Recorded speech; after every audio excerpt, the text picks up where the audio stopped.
Fadlizon tantang Menak debat terbuka soal populisme Islam. Apa relevansinya? Oleh Juandi Manulang di Kompasiana. Wakil Ketua Dewan Pembina Partai Gerindra Fadlizon menantang Menteri Agama Yakut Kholil Qomas untuk berdebat secara terbuka soal populisme Islam. Sebelumnya Menak Yakut menyampaikan akan menghentikan populisme Islam yang berkembang di Indonesia. Menurut Yakut, populisme Islam berusaha menjadikan agama sebagai norma konflik. Persoalannya, apa relevansi dari Fadlizon mengajak Menak Yakut Kholil untuk berdebat soal populisme Islam? Populisme sendiri adalah sejumlah pendekatan politik yang dengan sengaja menyebut kepentingan rakyat yang seringkali dilawankan dengan kepentingan suatu kelompok yang disebut elit. Jadi kenapa kalau Menak Yakut Kholil ingin menghentikan populisme Islam? Salahnya apa? Dan kenapa harus berdebat soal populisme tersebut? Penulis melihat hal biasa kalau seorang Menak menyampaikan sebuah pernyataan yang menurut dia benar.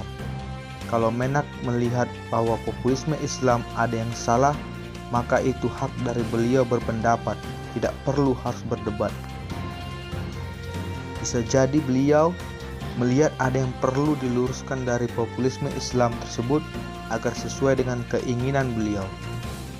Kita juga berharap agar Menak yang baru bisa bekerja lebih baik dari Menak sebelumnya. Kita berharap semangat toleransi, rasa kebersamaan dan kebangsaan makin kuat dengan gebrakan dari Menak. Menak juga bertanggung jawab menciptakan moderasi agama di Indonesia untuk bisa menerima setiap agama dan kepercayaan rakyat sesuai keinginan mereka. Kita berharap intoleransi dapat dicegah maupun diminimalisir melalui himbauan dan ajakan dari Menak. Menak berhak membuat peraturan khusus agar setiap agama bisa menerima pembangunan rumah ibadah di sekitar masyarakat meskipun di sana mayoritas agama tertentu. Terlebih dari itu, Menak juga sangat berperan untuk memutus aliran paham radikalisme masuk ke tubuh bangsa Indonesia. Menak pasti punya cara jitu agar bisa mencegah paham radikalisme yang menusuk sendi-sendi kehidupan kita. Saatnya kita mulai berbenah dimulai dari sekarang.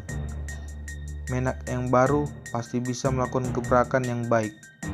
Soal populisme Islam yang disampaikan Menak Yakut Kholil tidak perlu dipermasalahkan, apalagi diajak berdebat soal populisme Islam tersebut.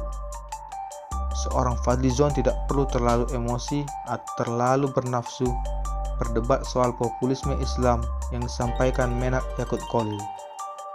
Apa yang disampaikan Menak tersebut pasti sudah dipikirkan secara matang dan tidak akan jadi masalah ke depannya. Semoga kita bisa menerima gebrakan para menteri sepanjang itu baik dan bermanfaat bagi bangsa dan negara. See you.